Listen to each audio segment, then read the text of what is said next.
আসসালামু আলাইকুম রহমতুল্লাহ। আমি হাজির হয়েছি অ্যাসার্টিভ টু ইন্টারোগেটিভের চেঞ্জিং সেন্টেন্সের রুলসগুলো নিয়ে। তো প্রথম rules, subject plus auxiliary verb থাকলে শুরুতেই আমরা অক্সিলিয়ারি ভার্বটি ব্যবহার করব, প্লাস অ্যাফার্মেটিভ যদি হয়, মানে যদি হ্যাঁবোধক লাইন হয়, হ্যাঁ সত্য বাক্য বা হ্যাঁবোধক লাইন, এটাকে আমরা অ্যাফার্মেটিভ সেন্টেন্স বলি। যদি অ্যাফার্মেটিভ সেন্টেন্স হয় তাহলে একটি নট দিব, আর যদি সেটি নেগেটিভ সেন্টেন্স হয় তাহলে আমরা নটটা দিব না। প্লাস শুরু থেকে শেষ পর্যন্ত দেখি যতটুকু বাকি ছিল সেটা। তবে অক্সিলিয়ারি ভার্ব না থাকলে কিন্তু মেইন ভার্ব অনুযায়ী ডু ডিড ডাজ ব্যবহার করতে হবে। জাস্ট অক্সিলিয়ারি ভার্বের জায়গায় ডু ডিড ডাজ ব্যবহার করতে হবে। Water is a liquid substances. এখন অক্সিলিয়ারি ভার্ব ছিল, আমরা ব্যবহার করছি, কোনো নাবোধক শব্দ নেই, তা আমরা নট ব্যবহার করলাম। বাকি অংশ যতটুকু বাকি, ওয়াটার বাকি, এ লিকুইড সাবস্টেন্স, তাহলে অক্সিলিয়ারি ভার্ব থাকলে আনবো, এরপর একটি সংক্ষিপ্ত নট, বাকি যতটুকু বাকি রয়ে গেছে ততটুকু লিখে ফেলবো। We can not pass a single day without water. এখানে দেখতেছি একটা অক্সিলিয়ারি ভার্ব আছে, আনলাম, নট থাকাতে আমরা এখানে আর নাবোধক শব্দ দিব না। আমরা বলছি যদি অ্যাফার্মেটিভ হয়, অ্যাফার্মেটিভ মানে যদি হ্যাঁবোধক বাক্য থাকে, এটা তো নাবোধক বাক্য, ক্যান নট পাস আমরা পারি না, অর্থাৎ নাবোধক বাক্য, আমরা অতিবাহিত করতে পারি না একটি সিঙ্গেল ডে উইথাউট ওয়াটার, পানি ছাড়া আমরা একটি সিঙ্গেল ডে অতিবাহিত করতে পারি না, তাহলে পারি না অর্থাৎ নাবোধক শব্দ, এটি একটি নাবোধক বাক্য। বলছি যদি অ্যাফার্মেটিভ হয়, অ্যাফার্মেটিভ হলে একটি নট, অ্যাফার্মেটিভ মানে হ্যাঁবোধক বাক্য হলে আমরা এখানে নট ব্যবহার করব। যেহেতু এটা একটি নাবোধক বাক্য, তাহলে এখানে আর নট ব্যবহার করব না। তাহলে অক্সিলিয়ারি ভার্ব ছিল, এটা মূলত মডেল ভার্ব, অক্সিলিয়ারি ভার্ব ছিল, আমরা ব্যবহার করলাম, কোনো নাবোধক শব্দ থাকাতে আমরা নট ব্যবহার করিনি, আর বাকি অংশ যা আছে সেটা we pass a single day without water. You know me well. তো এখানে দেখো, এখানে কোনো অক্সিলিয়ারি ভার্ব নাই, তো মেইন ভার্ব অনুযায়ী আমরা বলছি যদি অক্সিলিয়ারি ভার্ব না থাকে তাহলে মেইন ভার্ব অনুযায়ী ব্যবহার করতে হবে ডু ডিড ডাজ। তো এখানে মেইন ভার্ব হচ্ছে নো, নো অর্থ কি জানা, ভার্ব। মেইন ভার্বটি প্রেজেন্ট টেন্সে থাকাতে ডু ব্যবহার করবা, সাথে একটি সংক্ষিপ্ত নট, এরপরে ইউ নো মি ওয়েল যেভাবে আছে ওইভাবে। তাহলে মেইন ভার্ব অনুযায়ী ডু ব্যবহার করলাম, আর যেহেতু নেগেটিভ ইন্টারোগেটিভ করতেছি তাহলে একটি নট চলে আসবে। আর ইন্টারোগেটিভ করতে কিন্তু লাইনগুলো নেগেটিভে চলে আসে, এটা খেয়াল রাখতে হবে। যদি অ্যাফার্মেটিভ লাইন হয় তাহলে লাইনটা কিসে চলে আসে, নেগেটিভে। ওই যে আমরা একটা নট যুক্ত করি, it reflects the whole world like a mirror. এখানে ভার্বের সাথে এস আছে, অক্সিলিয়ারি ভার্ব তো নাই, তাই মেইন ভার্বের দিকে তাকালাম। মেইন ভার্বে কি আছে, একটা এস আছে, এস থাকলে বলছি এস বাই এস থাকলে ডাজ ব্যবহার করতে হয়। তাহলে মেইন ভার্বের সাথে এস বাই এস থাকলে আমরা ডাজ ব্যবহার করবো, আর একটি সংক্ষিপ্ত নট, আর বাকি অংশ ইট রিফ্লেক্ট, এই এসের পরিবর্তে কিন্তু ডাজ দিছি, তো এসটা কিন্তু নাই। Reflect the whole world like a mirror যেভাবে আছে ওইভাবে। She passed her time in reading and writing. এখানে কোনো অক্সিলিয়ারি ভার্ব নাই, না থাকাতে মেইন ভার্ব হচ্ছে পাস্ট, অতিক্রম করা বা অতিবাহিত করা। মেইন ভার্বের সাথে ইডি যুক্ত আছে, মানে পাস্ট ফর্মে আছে। পাস্ট ফর্মে থাকলে আমরা কি ব্যবহার করব, ডিড ব্যবহার করব। ডিড ব্যবহার করলাম, কোনো নাবোধক শব্দ না থাকাতে আমরা একটি নট ব্যবহার করছি। তারপরে যেভাবে আছে পুরো লাইনটা, শি পাস, ইডি এর পরিবর্তে তো ডিড দিছি, পাস্ট ফর্মের পরিবর্তে কি দিলাম, ডিড, তাহলে ইডি এর ব্যবহার হবে না, পাসই হবে। তাহলে she pass her time in reading and writing. We do not break the rules. এখানে আমরা তো জানি ডু একটা অক্সিলিয়ারি ভার্ব, তো ডু যেহেতু ডু আনলাম, ডু আনার পর এখানে যেহেতু নট ছিল তাই আমরা এখানে নট ব্যবহার করব না। আর যেভাবে যে লাইনগুলো বাকি ছিল, we break the rules. Mim did not try to help his friend. একটা অক্সিলিয়ারি ভার্ব আছে ডিড, ওইটা আনলাম, নট থাকাতে নট ব্যবহার করব না। Mim try to help his friend. তাহলে পুরো কথাটার সারাংশ কি, পুরো রুলসটা এখানে বোঝাচ্ছে যদিও অক্সিলিয়ারি ভার্ব থাকে। অক্সিলিয়ারি ভার্ব কোনগুলা, am is are, was were, have that, এরপর মডেল অক্সিলিয়ারি ভার্ব আছে কয়েকটা, may might, can could, shall should, will would, do did does, need, must, ought, dare, yet, এগুলা। এখন এগুলা যদি লাইনে থাকে আমি আনবো, বিশেষ করে আমি যার এগুলাই থাকে, তো এগুলো থাকলে আমি সেটা আনবো এবং একটা সংক্ষিপ্ত নট ব্যবহার করব। তাহলে ইন্টারোগেটিভ সেন্টেন্স করতে হলে একটা সংক্ষিপ্ত কি নট ব্যবহার করে তাকে আগে নেগেটিভ করতে হয়। তো যদি সেটি অ্যাফার্মেটিভে থাকে তখন ইন্টারোগেটিভ করলে নেগেটিভ হয়ে যায়। হ্যাঁ, একটা গুরুত্বপূর্ণ কথা, ইন্টারোগেটিভ করার পর শেষে একটি প্রশ্নবোধক চিহ্ন দিতে হবে। ইন্টারোগেটিভ মানে কি, প্রশ্নবোধক বাক্য। ইন্টারোগেটিভ সেন্টেন্স মানে প্রশ্নবোধক বাক্য, তাহলে বা জিজ্ঞাসামূলক বাক্য। তো আমরা এখানে যেহেতু প্রশ্নবোধক বাক্যে পরিণত করছি, তা প্রশ্নবোধক চিহ্নটা দিতে হবে। আর এই যে অ্যাসারেটিভ বললাম, অ্যাসারেটিভ মানে কি? একটি বিবৃতিমূলক বাক্য। তো অ্যাসারেটিভ, একটি অ্যাসারেটিভ সেন্টেন্সকে আমরা ইন্টারোগেটিভ সেন্টেন্সে পরিণত করলাম। অক্সিলারি ভার্ব থাকলে আনবো, এরপর একটা সংক্ষিপ্ত নট, এরপর হচ্ছে পুরো সেন্টেন্সে যা যা বাকি আছে তা সিরিয়ালে লিখে ফেলবো।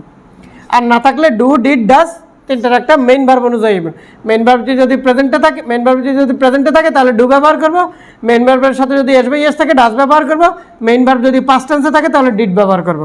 আর নট তো তার নীতিগত বৈশিষ্ট্য, ইন্টারোগেটিভের বৈশিষ্ট্য হলো একটি নট যুক্ত করা যদি অ্যাফার্মেটিভ হয় লাইনটা, মানে কোনো নাবোধক শব্দ না থাকে, তাহলে এখানে একটি সংক্ষিপ্ত নট ব্যবহার করা আর যে অংশগুলো বাকি আছে সেগুলো লেখা। তোমরা স্ক্রিনশট দিয়ে রাখতে পারো। আমরা পরবর্তী রুলসে যাচ্ছি। রুলস নাম্বার 2, বাক্যে নেভার থাকলে এর পরিবর্তে ইভার ব্যবহার করব, নাথিং থাকলে এনিথিং, নো থাকলে এনি হবে। দেখি কি হচ্ছে। They never went to Dhaka, তবে আগের রুলসগুলো কিন্তু আবার অ্যাড হবে, এটা এখানে লেখা হয়নি, আগের রুলসগুলো অ্যাড হতে থাকবে।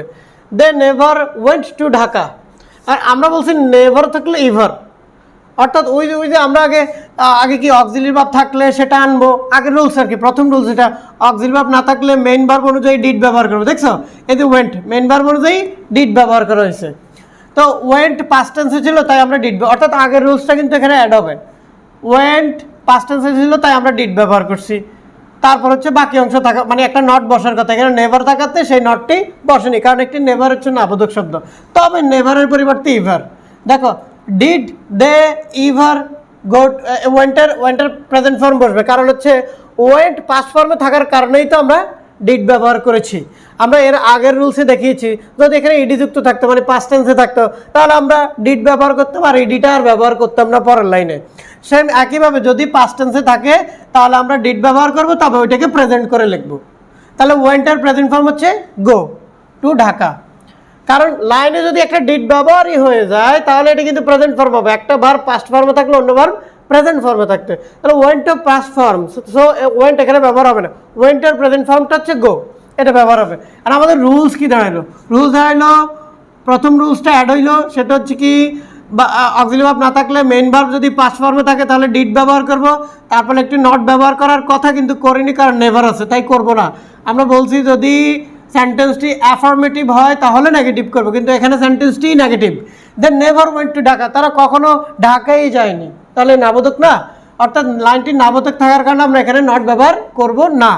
তাই এরপর বাকি অংশ বসে যাওয়ার কথা দে, তবে নেভার থাকলে নেভারের পরিবর্তে ইভার হবে, নেভারের পরিবর্তে ইভার।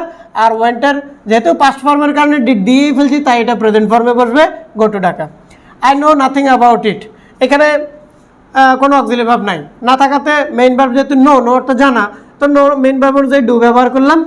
তারপরে যেভাবে আছে এভাবে একটা নট থাকার কথা, কিন্তু নাথিং থাকাতে আমরা এখানে আর নট দিইনি। তো আই নো নাথিং থাকলে আবার কি বলছি, এনিথিং দিয়ে দিব, I know anything about it. There is no room in the bench, তাহলে এখানে অক্সিলারি ভার্ব আছে তাই আমরা অক্সিলারি ভার্বটা আনলাম। একটা নট দেওয়ার কথা দিব না, কারণ এখানে একটা নট আছে, নো আছে। দেয়ার ইজ তো ব্যবহার করে ফেলছি, নো থাকলে এনি, এখানে লিখছি নো থাকলে এনি, নো থাকলে any room in the bench. তাহলে 2 নম্বর রুলস গেল। 3 নম্বর রুলস, বাক্যে এভরিবডি, এভরিওয়ান, অল থাকলে এগুলো উঠে গিয়ে who plus don't, didn't, doesn't এগুলো ব্যবহার হয়। তারপরে ভার্বের প্রেজেন্ট ফর্ম, V1 মানে কি ভার্বের প্রেজেন্ট ফর্ম প্লাস বাকি অংশ বসে। তবে নোবডি না নো ওয়ান থাকলে হু প্লাস বাকি অংশ ব্যবহার করতে হয়। দেখি আমরা কি লিখছি, এভরিবডি নোজ দিস, যদি যে কোনো বডি এভরিবডি এরকম থাকে তাহলে আমরা ব্যবহার করব হু, আর ভার্বের সাথে এসবে ইস থাকাতে ডাজেন্ট, হু ডাজেন্ট, এখানে রাখা আছে হু ডোন্ট অথবা হু ডিডেন্ট অথবা হু ডাজেন্ট। কি অনুযায়ী মেইন ভার্বের সাথে এসবে ইস থাকাতে আমরা ডাজ ব্যবহার করছি। আর তো আমরা জানি একটি ইন্টারোগেটিভ করতে একটি নট ব্যবহার হয়ই, তাহলে হচ্ছে এভরিবডি থাকলে হু ডাজেন্ট, ডাজেন্ট না মেইন ভার্বের সাথে এসবে ইস থাকাতে ডাজেন্ট হয়েছে। এই যে হু ডিডেন্ট হচ্ছে না কেন, মেইন ভার্বের সাথে ইডি থাকাতে ডিডেন্ট হয়েছে। ভার্বের পাস্ট ফর্ম থাকাতে ডিড, ভার্বের সাথে এস বাই এস থাকলে ডাজ, আর নট তো ব্যবহারই হয়। এরপরে বাকি যা আছে এভরিবডি পরিবর্তে হু দিলাম, এসের পরিবর্তে তো ডাজ দিয়ে ফেলছি, নো দিস। অল থাকলেও আমরা বলছি এখানে অল থাকলেও, অল থাকলেও হু ব্যবহার করব, ভার্বের পাস্ট ফর্ম থাকাতে ডিড ব্যবহার করছি, নট নাই নট ব্যবহার করছি, আর বাকি অংশ এই জয়েন দ্য পার্টি, ইডি দিব না, কারণ ইডির পরিবর্তে তো ডিড দিয়েই ফেলছি। নোবডি লাভস এ লায়ার, এখানে বলছি নোবডি, নান, নো ওয়ান এগুলো থাকলে শুধু হু ব্যবহার করে ফেলবো। নোবডির জায়গায় হু ব্যবহার করলেই কাজ শেষ। হু লাভস এ লায়ার, কে মিথ্যাবাদীকে পছন্দ করে না। প্রশ্নবোধক চিহ্ন অবশ্যই মনে করে প্রশ্নবোধক চিহ্ন দিতে হবে, কারণ ইন্টারোগেটিভ করা মানে কি প্রশ্নবোধক চিহ্ন ব্যবহার করা। তাহলে এই মাত্র 3টা রুলস যদি আমরা শিখে ফেলি তাহলে আমাদের অ্যাসার্টিভ টু ইন্টারোগেটিভ অর্থাৎ 1 মার্ক ইনশাল্লাহ শিওর হয়ে যাবে। সো ক্লাস 6 থেকে একদম এইচএসসি লেভেল পর্যন্ত, এসএসসি, এইচএসসি, অ্যাডমিশন টেস্টেও আমাদের মাত্র অ্যাসার্টিভ টু ইন্টারোগেটিভের 3টা রুলসই যথেষ্ট। যদি আমাদেরকে বলা হয় ইন্টারোগেটিভ টু অ্যাসার্টিভ, তাহলে আমরা জাস্ট উল্টো করে কল্পনা করব, মানে অ্যান্সারটাকে প্রশ্নের জায়গায়, প্রশ্নটাকে অ্যান্সারের জায়গায়। যদি তাকে হু ডাজেন্ট নো দিস, আমরা লিখবো এভরিবডি নোজ দিস, অর্থাৎ ইন্টারোগেটিভটাকে অ্যাসার্টিভে পরিণত হইল। ঠিক হু লাভস এ লায়ার, আমরা লিখবো nobody loves a liar. Just যেভাবে রুলসটা শিখে আসছি রুলসটাকে উল্টাই দিলেই ইন্টারোগেটিভ টু অ্যাসার্টিভ হয়ে গেল। তাহলে হয় 1 মার্ক অ্যাসার্টিভ টু ইন্টারোগেটিভ আসে, নয় ইন্টারোগেটিভ টু অ্যাসার্টিভ আসবে। তো যারা ভিডিও ভালো মতো দেখেছো তারা ইনশাল্লাহ বুঝবে, আর যারা বুঝোনি তারা কমেন্টে জানিয়ে দেবে। ইনশাল্লাহ এটা নিয়ে আরেকটি ভিডিও আমরা নিয়ে আসবো। আল্লাহ হাফেজ।